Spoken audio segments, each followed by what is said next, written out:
மன்னிப்பு கொடுங்க, உங்களை இங்கே வரவழைச்சதுக்கு என்னுடைய தவறு அப்படின்னு காலில் விழுந்தாரு. ரொம்ப கஷ்டமாக போச்சு. ரொம்ப இழைச்சிட்டாரு. முதல்ல இருந்த விஜய்க்கு நேற்று பார்த்த விஜய்க்கும் சம்மந்தமே கிடையாதுங்க. நம்ம என்னமோ பைத்தியகிற மாதிரி இருக்காது.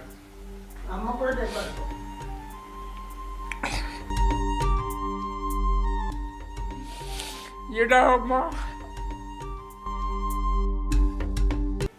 ஏன்னா சினிமாவில் அவரை பார்க்கும்போது வந்துட்டு நல்ல போல்டாக இதாக வந்துட்டு இப்போ பார்க்கும்போது வந்துட்டு ஆளே வந்துட்டு முடியெல்லாம் வெட்டாமல் ஒரு மாதிரி இருந்தார். முன்னாடி 4 பேர் 4 காரு, பின்னாடி 4 காரு, அவ்வளோ சந்தோஷத்தோடு கூட்டிகிட்டு போனாங்க.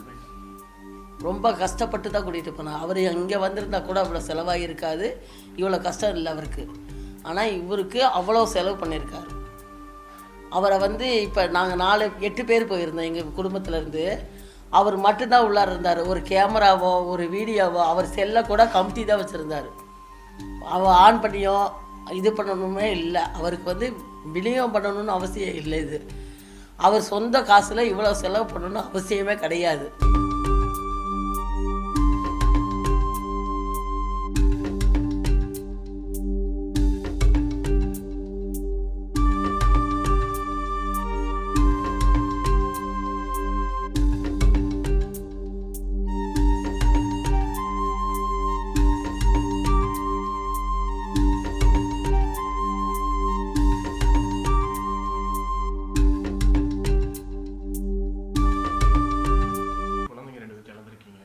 அதிகபட்ச இழப்பு உங்கள் வீட்டில் நடந்திருக்கு. நேற்று இந்த சமயத்தில் விஜயை பார்த்து சந்திச்சிருக்கீங்க. அவர் உங்கள்கிட்ட என்ன பகிர்ந்துக்கிட்டாரு? ஃபஸ்ட்டு நாங்கள் போய் பார்த்தோன்னே வந்துட்டு மன்னிப்பு தானே கேட்டார். இங்கே வீட்டில் பார்க்கணும், ஆனால் வந்துட்டு இங்கே உங்களை சென்னை வர சொன்னதுக்கு ஃபஸ்ட்டு என்ன மன்னிச்சுக்குங்க. ஏன்னா போலீஸ் பர்மிஷன் கிடைக்கல, மண்டபம் கிடைக்கல, அதனால் எங்களால் என்னால் அங்கே வர முடியல. கண்டிப்பாக வந்துட்டு போலீஸ் பர்மிஷன் கொடுத்தோன்னே கண்டிப்பாக நான் கரூர் இன்னொரு வாட்டி நான் நேரில் பார்க்குறேன் அப்படின்னு சொல்லிக்காரு.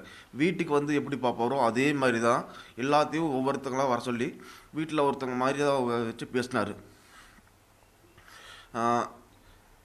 குடும்பத்தை ஒருத்தர் நீங்கள் ஏற்றுக்குங்க, உங்களுக்கு என்ன ஹெல்ப் வேணும்னு நாங்கள் பண்ணித்தரோம், உங்களுக்கு எது எஜுகேஷனல் சம்மந்தமாகவோ இல்லை ஜாப் சம்மந்தமாகவோ எந்த ஹெல்ப் வேணும்னு கேளுங்க, உடனே பண்ணித்தரோம் அப்படின்னு சொன்னாருங்க. இதுக்கப்புறமா என்ன, எனக்கு இன்சூரன்ஸ் ஏற்கனவே போட்டு கொடுத்துருக்காங்க, இன்னும் எங்கள் வீட்டில் இருக்கவங்களுக்கு இன்சூரன்ஸ் போட்டு தரேன்னு சொல்லியிருக்காரு. இப்போ உங்களை சந்திச்சப்போ தான் ரொம்ப ஒரு அழுததாக சொன்னாங்களே, அது உண்மைங்களா? நடந்துச்சு அந்த இடத்துல? ஆமாங்கண்ணா, ஏன்னா பாப்பா 2 பேரும் அவர் மேலே ஈடுபடாத, ஏன்னா நாங்கள் எந்த கட்சியிலையும் இல்லை. அப்படி இருக்கும்போது அது 2 பேருக்கு நான் வந்த வயசு ஆகலைங்க. குழந்தை பிள்ளைங்க 2 பேரும் 3 பேர்த்தையும் பார்த்தோன்னே எங்களுக்கு அவரை பார்த்தோன்னா அழுவாச்சியாக வந்துச்சு. அவரை பார்க்கும்போது கொஞ்சம் இப்போ எங்களுக்கு ஒரு மாதிரி தாங்க இருந்தது. ஏன்னா சினிமாவில் அவரை பார்க்கும்போது நல்ல போல்டாக இதாக இப்போ பார்க்கும்போது ஆளே முடியெல்லாம் வெட்டாமல் ஒரு மாதிரி இருந்தார். கரூரில் நேரில் பார்க்குறேன்னு சொல்லியிருந்தாரு, ஆனால் இங்கே வர முடியல அவரால் அப்படின்னு சொல்கிறாரு. என்ன உங்கள்கிட்ட சொன்னார்? இங்கே போலீஸ் பர்மிஷன் கிடைக்கலன்னு சொன்னாங்க சார். இங்கே போலீஸ் பர்மிஷன் கிடச்சிருந்தா கண்டிப்பாக நான் கரூர் உங்கள் வீட்டில் தான் பார்த்துருப்பேன், இப்படி உங்களை வர சொல்லிக்க மாட்டேன் அப்படின்னு சொன்னாருங்க சார். என்னால் இதே ரொம்ப லேட் ஆகிடுச்சு. நான் போலீஸ் பர்மிஷனுக்காக எவ்வளோ ட்ரை பண்ணோம், போலீஸ் பர்மிஷன் கிடைக்காதனால தான் உங்களை நாங்கள் சென்னைக்கு வர சொன்னோம் அப்படின்னு சொன்னாங்க சார். உங்களுக்கு தான் வருத்தம் இருக்கு அவர் கரூரில் நேரில் பார்க்கலாம், அங்கே வர சொன்னதில்லை? ஆனால் எனக்கு யார் மேலே எந்த வருத்தமும் எனக்கு வருத்தம் யார் மேலேயும் கிடையாது. எனக்கும் சரி, எங்கள் வீட்டில் இருக்கவங்களுக்கும் சரி, போனது எங்கள் தப்பு. நாங்கள் டிவிலே பார்த்தோம்னா எங்களுக்கு எந்த இழப்பு இருந்திருக்காது. எந்த கட்சி மீட்டிங்கும் நாங்கள் போக மாட்டோம். இப்படி நாங்கள் திடீர்னு இந்த மீட்டிங்கு விஜய் பார்க்க தான் போனோம். அப்படிங்கும்போது இது எதிர்பாராமல் நடந்த சம்பவம். இதை நாங்கள் இவர் இந்த கட்சி பதில் சொல்லியா இல்லை அந்த கட்சி பதில் அவங்கள சொல்லி இது எங்களுக்கு நடக்க போகிறது கிடையாது. யார் மேலேயும் எங்களுக்கு கோபமோ வருத்தமோ இதுவும் கிடையாது. எனக்கு கோபம் என் மேலே என் மேலே தான். அன்றைக்கி நான் பிள்ளைகளை கூப்பிட்டு போகாமல் இருந்தேன்னா, நான் வேலைக்கு போயிருந்தேனாலும் 3 பேர் இது இருந்திருப்பாங்க. இப்போ நீங்கள் பப்ளிக் இதில் என்ன சொல்ல விருப்பப்படுறீங்க? இதுக்கப்புறம் இது மாதிரி மீட்டிங் போடுறாங்களாண்ணா, மீட்டிங் போடுறவங்க இந்த கொஞ்சம் அவுட்டரில் தள்ளி போட்டு மாநாடு மாதிரி போட்டாங்கனாலே ஓகே. இந்த மாதிரியே வந்துட்டு நம்ம ரோட் ஷோன்னு சொல்லிட்டு நம்ம இது பண்ணோம்னா நம்ம வந்துட்டு கரூரை பொறுத்த வரைக்கும் எந்த ஒரு இதுவுமே கிடையாது, விளையாட்டு பொருள் எதுவுமே கிடையாது. அதனால் அப்படி இருக்கும்போது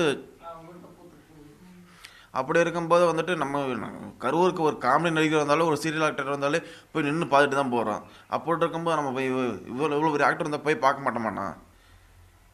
மக்கள் மேலே என்னை கேட்டால் தப்பு கிடையாதுங்க. அந்த இடத்துல வந்துட்டு அரேஞ்ச் பண்ணி தான் இருக்கணும். இப்போ வந்துட்டு அவங்களுக்கு விஜய்க்கு தெரியுமா அந்த இடத்துல வந்துட்டு ரோடு சின்ன ரோடு இவ்வளோ பேர் வருவாங்கன்னு? அங்கே நாமக்கல்லேருந்து வர்றாங்கல்லங்க, ஒரு நாமக்கல்லில் போய் பேசிட்டு வராரு. அங்கே நம்ம வேலூர்லேயே வந்துட்டு பாலத்துலேயே வந்துட்டு இது பண்ணிக்கலாம், பாதி பேர்த்து தடுத்துருக்கலாம், பைபாஸில் பாதி பேர் தடுத்துருக்கலாம்.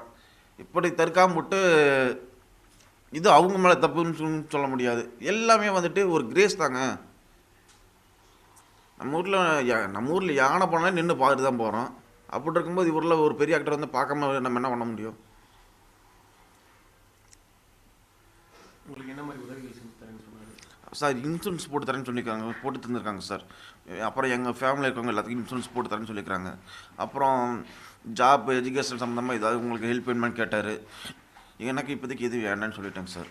அதிகபட்சமே இழப்பு உங்களுக்கு ரொம்ப அதிகமாகவே இருக்குது. நேற்று விஜயை சந்தித்து பேசியிருக்கீங்க, அவர் உங்கள்கிட்ட என்ன பகிர்ந்துக்கிட்டாரு? ஃபஸ்ட்டு எடுத்தோடனே மன்னிச்சுக்கோங்கன்னு சொன்னார்.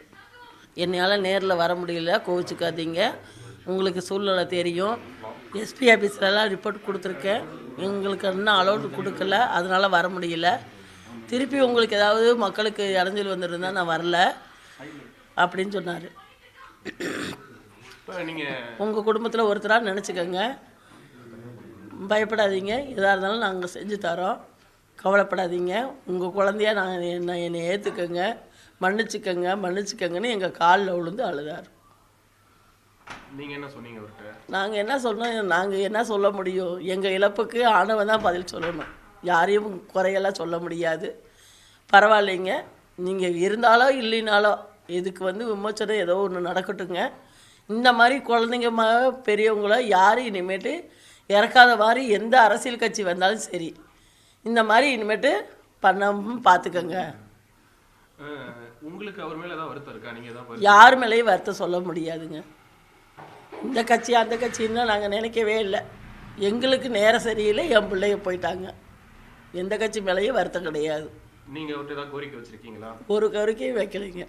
அவர் ஏதாவது என்ன மாதிரி உதவிகள் ஏதாவது செஞ்சுருக்கேன்? செஞ்சுருக்காரு. இன்சூரன்ஸ் போடுறேன்னு சொல்லியிருக்காரு, இன்சூரன்ஸ் போட்டு கொடுத்துருக்காரு பையனுக்கு. எங்கள் குடும்பத்துக்கு சேர்ந்தவங்களுக்கு எல்லாத்துக்குமே இன்சூரன்ஸ் போட்டு தரேன்னு சொல்லியிருக்காங்க. இன்னும் 2 நாளில் வரேன்னு சொல்லியிருக்காங்க. அவனுக்கு மாதம் 5000 ரூபா கொடுக்குறதா சொல்லியிருக்காங்க, மாதம் ஒரு அமௌண்ட்டு. அப்புறம் இன்சூரன்ஸு அவங்களே கட்டிக்கிறேன்னு சொல்லியிருக்காங்க. இப்போ குடும்பத்தில் இருக்கிறவங்களுக்கு செய்யறேன்னு சொல்லியிருக்காங்க. இப்போ சென்னையில் போய் நீங்கள் அவரை பார்த்துருக்கீங்க, உங்களுக்கு ஆறுதல் சொல்லியிருக்காரு. இதை பற்றி உங்கள் கருத்து என்ன? நேரில் இங்கே அவர் வரலன்னு தான் உங்களுக்கு ஏதாவது வருத்தம் இருக்கா? ஒரு வருத்தமும் இல்லை. ஏன்னா இன்னும் மக்களுக்கு நம்ம அவரை அரசியலாக பார்க்கல, யாருமே சினிமா நடிகரை பார்க்கணுங்கிற ஒரு எண்ணத்தில் தான் இன்னமும் அலையிறாங்க. அதனால் அவங்களுக்கு வந்தாங்கனாலும் அவங்களுக்கு பாதுகாப்பு கிடையாது. அவருக்கு பாதுகாப்பு இருக்கோ இல்லையோ தெரியாது, நம்ம மக்களுக்கு பாதுகாப்பு கிடையாது. அதான் சொல்ல விரும்புகிறேன், வேறு ஒன்றுமே கிடையாது. உங்கள் குடும்பத்தில் யார் யார் வந்திருக்காங்க? எங்கள் மருமவ, என் பேத்திங்க 2 பேர். என் பையனும் அன்றைக்கே இறந்துருந்தானா இவ்வளோ பிரச்சனையே இருக்காது. என் பையனை இப்போ நாங்கள் பாதுகாப்பு பண்ணுறதுக்கு ரொம்ப கஷ்டப்பட்டுருக்கோம், ரொம்ப கஷ்டப்படுறோம். இப்போ பொழுதுனைக்கு கரெக்டாக இருப்பாங்க, பொழுதோடு ரொம்ப அவள் கஷ்டப்படுறதை பார்த்து எங்களால் தாங்க முடியறதில்ல. எல்லா வீட்டுக்குள்ளேயும் பிள்ளைங்க விளையாண்டுட்டு இருந்து அவங்க கூடயே அவன் மொண்டாட்டி பிள்ளைகளோட இருந்துட்டு இன்றைக்கி அவன் ஒருத்தராக படுத்துருக்கிறதுனால விடிய அவனுக்கு நாங்கள் காவல் இருந்துக்கிட்டு இருக்கோம். 8:30 மணிக்கு இட்லி சப்பாத்தி எடுத்துக்கிட்டு முன்னாடி 4 பேர் 4 காரு, பின்னாடி 4 காரு, அவ்வளோ சந்தோஷத்தோடு கூட்டிகிட்டு போனாங்க. ரொம்ப கஷ்டப்பட்டு தான் கூட்டிகிட்டு போனாங்க. அவர் இங்கே வந்திருந்தா கூட அவ்வளோ செலவாகி இருக்காது, இவ்வளோ கஷ்டம் இல்லை அவருக்கு. ஆனால் இவருக்கு அவ்வளோ செலவு பண்ணியிருக்காரு. அவரை இப்போ நாங்கள் 8 பேர் போயிருந்தோம் எங்கள் குடும்பத்திலேருந்து. அவர் மட்டும்தான் உள்ளார இருந்தார். ஒரு கேமராவோ ஒரு வீடியோவோ அவர் செல்லை கூட கமுத்தி தான் வச்சுருந்தார். அவள் ஆன் பண்ணியோ இது பண்ணணுமே இல்லை. அவருக்கு விநியோகம் பண்ணணும்னு அவசியம் இல்லை. இது அவர் சொந்த காசில் இவ்வளோ செலவு பண்ணணும்னு அவசியமே கிடையாது. இன்றைக்கி நம்ம எத்தனையோ இழப்பை பார்த்துட்டோம். சாராயம் குடித்தவங்களுக்கெல்லாம் பாதுகாப்பு கொடுத்தாங்களோ கொடுக்கலையோ அதெல்லாம் தெரியாது. அன்னைக்கு அவங்களெல்லாம் யாரும் போய் பார்க்கல. அப்போ ஒரு பொன்மாடை போட்டுனா கூட உடனே வீடியோக்காரங்களை கூப்பிட்டு தான் பொன்மாடை போத்துறாங்க. சாதாரண பிறந்த நாளைக்கு கூட. இன்றைக்கி இந்த அளவுக்கு கொண்டு போய் செஞ்சுக்கிறாங்கன்னா பார்த்துக்கோங்க. செய்யணும்னு அவசியம் கிடையாது. அவங்கள பார்க்க போகணுன்னு எங்களுக்கு அவசியம் கிடையாது. மனிதாபிமானத்தில் கூப்பிட்டாங்க, நாங்களும் மனிதாபிமானத்தில் தான் போனோம். அவர் காசு கொடுக்கறதுக்காகையோ இல்லை இவங்க காசு கொடுக்கறதுக்காகையோ நாங்கள் கூப்பிட போகலை. அவரால் வர முடியல. இன்னும் வந்து மக்கள் யாரும் ரொம்ப கஷ்டப்படக்கூடாதுங்கிற எண்ணத்தில் தான் நாங்கள் போனோம். போனோம்னா முதல்ல மன்னிச்சேன்னு தான் கேட்டார். எல்லாத்துக்காக மன்னிப்பு கொடுங்க, உங்களை இங்கே வரவழைச்சதுக்கு என்னுடைய தவறு அப்படின்னு காலில் விழுந்தாரு. ரொம்ப கஷ்டமாக போச்சு. ரொம்ப இழைச்சிட்டாரு. முதல்ல இருந்த விஜய்க்கு நேற்று பார்த்த விஜய்க்கும் சம்மந்தமே கிடையாதுங்க. நம்ம என்னமோ பைத்தியகிற மாதிரி இருக்காது. நம்ம கூட இருக்கோம். நாங்கள் வந்து இங்கேருந்து அவரை போய் பார்க்கணுங்கிற அவசியமே கிடையாதுங்க. நீ யாரா போடா பண்ணி வீட்டில் படுத்துருக்கலாம். ஒரு மனிதாபிமானம் நம்மளை அங்கேருந்து கூப்பிட்டுருக்காங்களே, நிச்சயமாக போகலாம், போய் பார்த்துட்டு வரலாம், ஒன்றும் வேண்டாம் புறப்படுங்கன்னு சொல்லிவிட்டு நான் தான் எல்லாத்தையும் கூட்டிகிட்டு போனேன். போய் பார்த்தோம், செஞ்சோம், இருந்தோம். என்ன செஞ்சு என்ன பண்ணுறதுங்க? கோடி கோடியாக பணம் கொடுத்தாலும் எங்கள் பிள்ளையோ ரொம்ப இடாமா